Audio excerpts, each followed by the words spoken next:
അങ്ങനെ Malayalam big boss season 6 ലാലേട്ടൻ്റെ episode കഴിഞ്ഞ ഉടൻ തന്നെ നമ്മുടെ റസ്മിൻ വരികയാണ്. പാഞ്ഞോടി നമ്മുടെ ജിൻഡോവിൻ്റെ അടുത്തേക്കാണ് വരുന്നത്. കള്ളത്തരങ്ങളുടെ രാജാവേ എന്ന് പറഞ്ഞുകൊണ്ടാണ് നമ്മുടെ റസ്മിൻ ഓടി വരുന്നത്.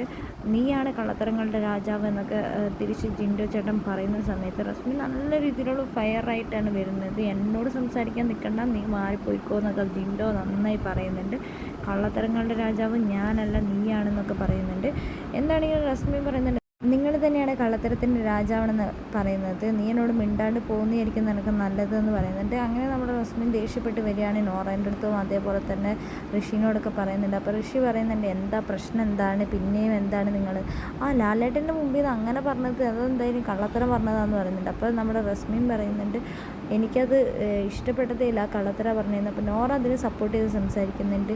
നീ എന്തായാലും വിട്, അത് സാരമില്ല, എനിക്കും അപ്പോൾ ദേഷ്യം വന്നു എന്നൊക്കെ നോറയും പറയുന്നുണ്ട്.